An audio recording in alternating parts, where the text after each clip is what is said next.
आज motion in one dimension का second session है। पहला सेशन जो था मोशन इन वन डायमेंशन का, वहाँ पर हमने काइनेमेटिक्स डिस्कस किया था। इन जनरल पार्टिकल क्या होता है, motion, displacement, distance, definitions discuss किया था। इन पर्टिकुलर वो वन डायमेंशन नहीं था, जनरल था। आज लेकिन हम रेस्ट्रिक्ट करेंगे अपने आप को मोशन इन वन डायमेंशन में। से अलोंग एक्स एक्सिस, इस तरफ पार्टिकल जा रहा, पार्टिकल यहाँ से शुरू हुआ, ऐसा मूव कर रहा अलोंग एक्स एक्सिस। से शुरू में जब हमने शुरू में सपोज पार्टिकल यहाँ पर है x1 में, और थोड़ी देर के बाद पार्टिकल यहाँ चले आता है x2। सो डिस्प्लेसमेंट क्या होता है? डिस्प्लेसमेंट होता है change in position.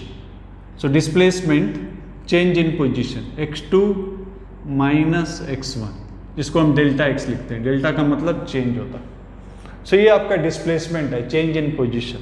Velocity, average velocity, जब हम टोटालिटी में लेते हैं उसको एवरेज बोलते हैं। सो एवरेज वेलोसिटी होता है displacement change in position by time taken, right.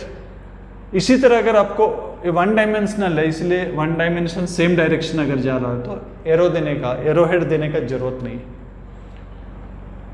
Next, उसी तरह अगर आपको एक्सेलरेशन चाहिए, इधर वेलोसिटी मान लेते हैं v1 है, इधर वेलोसिटी v2 है। सो एक्सेलरेशन जो है सेम डायरेक्शन में, change in velocity by time, that is delta v by delta t। सो ये जो डिस्कशन है टोटालिटी पे है। अगर इस पॉइंट पे अगर आप डिस्कस करते हैं और इस पॉइंट में आपको चाहिए वेलोसिटी, उसको बोलते हैं इंस्टेंटेनियस वेलोसिटी, इंस्टेंटेनियस। तो यहां पर आप एक छोटा सा डिस्प्लेसमेंट लेंगे, से dx, छोटा सा डिस्प्लेसमेंट लेंगे और वो डिस्प्लेसमेंट के लिए समय कितना लगा, से dt। सो इंस्टेंटेनियस हो जाएगा dx बाई dt। उसी तरह एक्सेलरेशन चाहिए इंस्टेंटेनियस, तो ये हो जाएगा आपका dv बाई dt। जब डेल्टा बहुत छोटा हो जाता है, सो डेल्टा को हम d में रिप्रेजेंट करते हैं। सो इंस्टेंटेनियस वेलोसिटी और इंस्टेंटेनियस एक्सेलरेशन के लिए डेरिवेटिव जरूरत है। डेरिवेटिव जो है एक इंपॉर्टेंट टूल है फिजिक्स के लिए, और जब हम इस इंपॉर्टेंट टूल डेरिवेटिव का डिस्कस करेंगे तब हम इसको इंक्लूड करेंगे, अभी नहीं। अभी हम कांस्टेंट वेलोसिटी और कांस्टेंट एक्सेलरेशन का ही न्यूमेरिकल्स करेंगे। सो आज का क्लास में कांस्टेंट वेलोसिटी का करते हैं। सो क्वेश्चन शुरू करते हैं।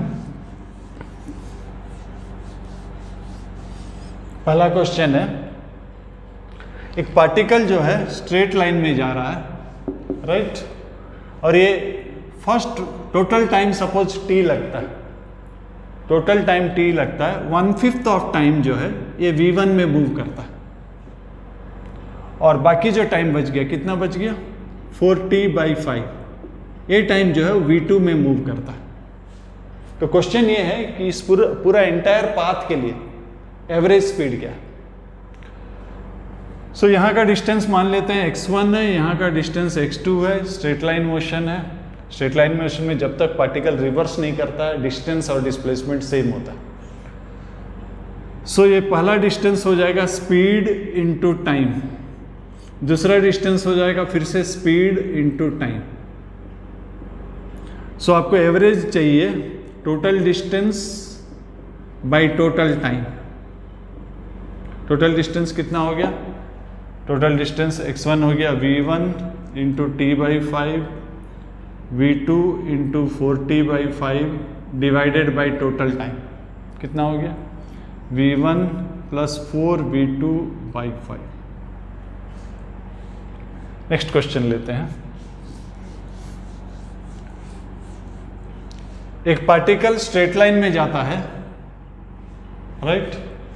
सो स्ट्रेट लाइन से एक्स एक्सिस, और ये 1/3 द डिस्टेंस, 1/3 द डिस्टेंस जो है स्पीड v1 में कवर करता है। Next 1/4 the distance speed v2 में कवर करता है। सो टोटल डिस्टेंस मान लेते हैं x है, 1/4 और 1/3, मतलब बाकी कितना बच गया, x माइनस 1/3 1/4, एलसीएम कितना हो गया 12, सो 12 माइनस 4 माइनस 3 7 5x/12। सो बाकी जो डिस्टेंस बच गया वो v3 में कवर करता। तो इस एंटायर पाथ के लिए एवरेज स्पीड क्या है? सो यहां मान लेते हैं टाइम t1 लगता है, यहां टाइम t2 लगता है, यहां टाइम t3 लगता है। सो स्पीड इंटू टाइम जो है डिस्टेंस हो जाता है। सो टाइम कितना हो गया x/3v1। उसी तरह दूसरा का स्पीड इंटू टाइम डिस्टेंस हो गया। सो टाइम कितना हो गया x/4v2। तीसरा का ले लीजिए स्पीड इंटू टाइम डिस्टेंस हो गया 5x/12 है। हाँ 5x/12 है। सो टाइम हो गया 5x/12v3। आपको चाहिए average speed, that is total distance by total time, right. So total distance x है, टाइम क्या है x/3v1 plus x/4v2 plus 5x/12v3। सो x ऊपर नीचे कैंसिल हो जाएगा, 1 एलसीएम ले लीजिए 12v1 v2 v3। यहाँ 3v1 जाने से 4v2 v3, 4 जाने से 3v1 v3, 12 होने से 5v1 v2। सो ये हो जाएगा आपका 12v1 v2 v3 by 4v2 v3, 3v1 v3 और 5v1 v2, right. Next question लेते हैं।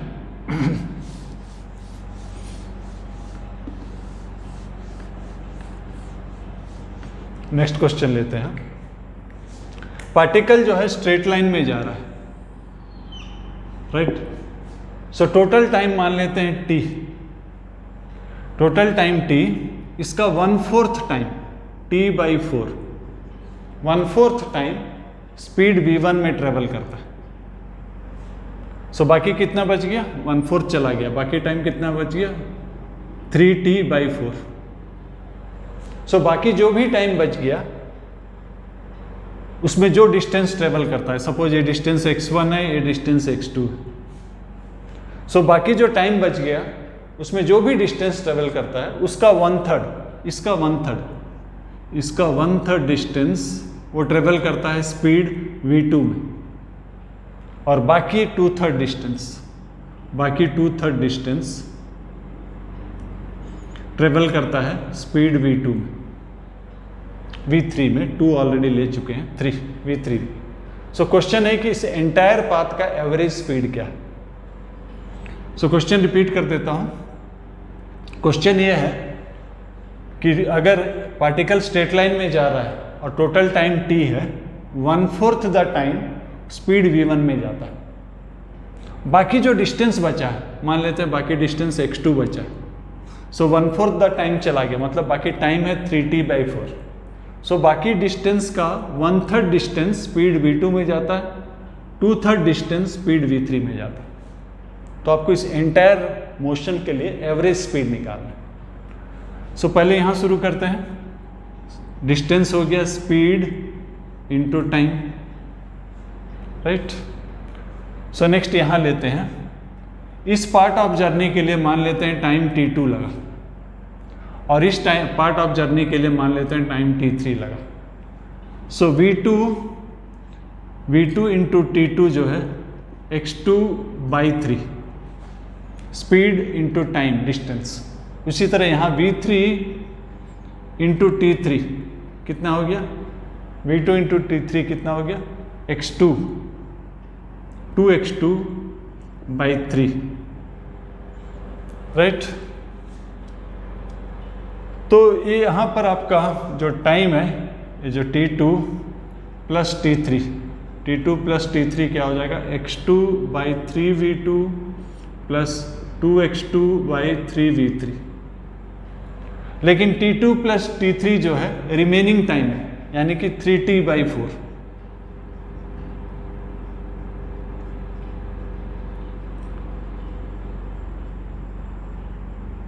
तो यहाँ से x2 निकल जाएगा। अगर आप एलसीएम लेते हैं, एलसीएम कितना हो जाएगा, 3v2 v3 क्रॉस मल्टीप्लाई हो जाएगा, 3 3 9 v2 v3t बाई 4, ये आपका क्या हो जाएगा, v3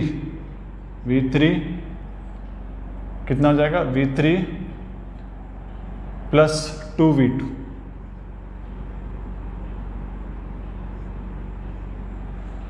ये हो गया x2। सो आपको चाहिए एवरेज स्पीड, यानी कि total distance by total time. Total distance कितना है, v1 into T by 4 plus वो वाला हो गया 9 v2 v3t by 4 v3 plus 2v2, total time कितना है t। सो t कट जाएगा, t ऊपर नीचे कट जाएगा, आपका हो जाएगा 4 एलसीएम ले लीजिए, v1 into v3 plus 2v2 plus 9v2 v3 that's it, 9v2 v3, t ऊपर नीचे कट गया, बाई 4 v3 प्लस 2v2। यह है average speed for the entire path. ठीक है, नेक्स्ट क्वेश्चन लेते हैं।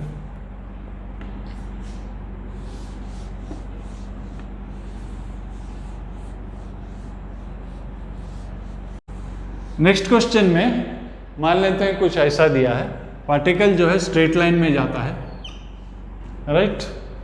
सो ये स्ट्रेट लाइन में जाते वक्त पहला जो 1/4 डिस्टेंस है वो स्पीड v1 में ट्रेवल करता है। सो बाकी जो बच गया, कितना बच जाएगा, 1/4 जाने के बाद 3/4 बच जाएगा, 3/4 बच जाएगा। इसके लिए जो भी समय लगता है, मान लेते हैं समय t2 लगता है, यहाँ t1 लगता है, यहाँ t2 लगता है, इसके लिए जो भी समय लगता है उसका 1/3 टाइम, उसका 1/3 टोटल टाइम t2 लगा, उसका 1/3 टाइम v2 में जाता है, बाकी 2/3 टाइम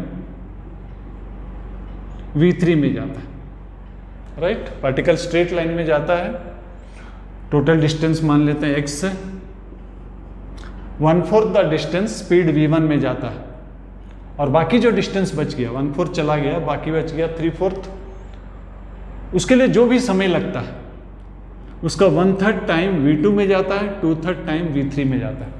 तो आपको एवरेज स्पीड निकालना है। चलिए यहाँ से शुरू करते हैं। यहाँ मान लेते हैं टाइम t1 लगा, डिस्टेंस जो है स्पीड इंटू टाइम, सो यहाँ से टाइम निकल जाएगा।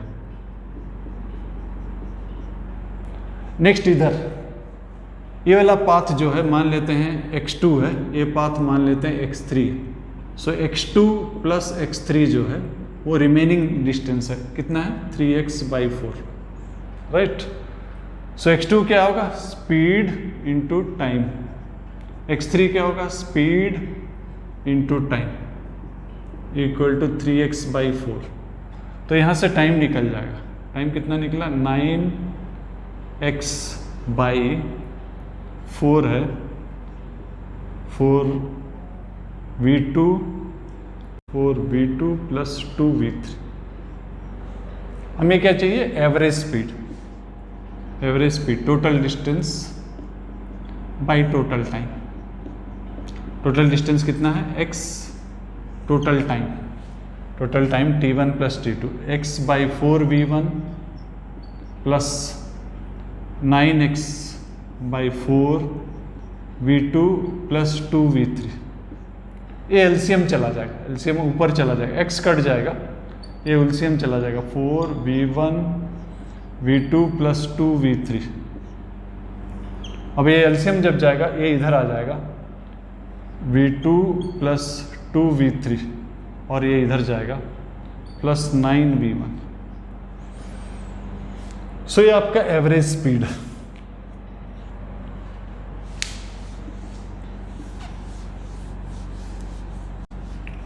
नेक्स्ट क्वेश्चन लेते हैं।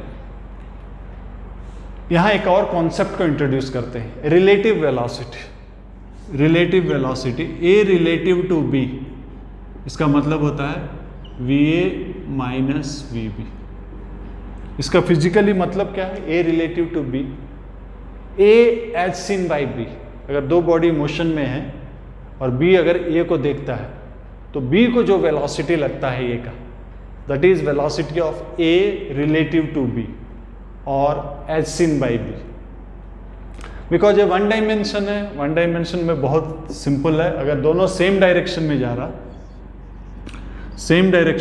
है तो ये जो रिलेटिव है, ये जो रिलेटिव वेलोसिटी है, सेम डायरेक्शन में माइनस हो जाता है, बड़ा माइनस छोटा। और अगर ऑपोजिट डायरेक्शन जा रहा है, ऑपोजिट डायरेक्शन जा रहा है तो ये प्लस हो जाता है।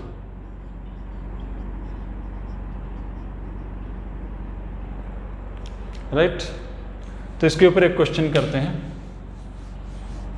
मान लेते हैं टू ट्रेन्स है, पैरेलल ट्रैक्स में जा रहा है, राइट? पैरेलल ट्रैक्स में जा रहा है और जब सेम डायरेक्शन में जाते हैं तो जो ज़्यादा स्पीड है ट्रेन, वो दूसरा को क्रॉस करने के लिए जितना समय लगता है, ऑपोजिट डायरेक्शन में जाने से एक दूसरे को क्रॉस करने में जितना समय लगता है, ये रेशियो जो है मान लेते हैं 7:4। राइट? क्वेश्चन समझ में है? जब दोनों सेम डायरेक्शन में जा रहे हैं तो जो पीछे ट्रेन है वो आगे वाला ट्रेन को ओवरटेक करने में जितना समय लगता है, जब दोनों ऑपोजिट डायरेक्शन में जाता है, एक दूसरे को क्रॉस करने में जो समय लगता है, वो रेशियो है 7:4। तो हमको रेशियो निकालना है, ट्रेन्स का स्पीड का रेशियो निकालना। सो जब भी एक ट्रेन दूसरा ट्रेन को क्रॉस करता है, कितना लेंथ कवर करना पड़ेगा? Length of both the trains, L1 plus L2।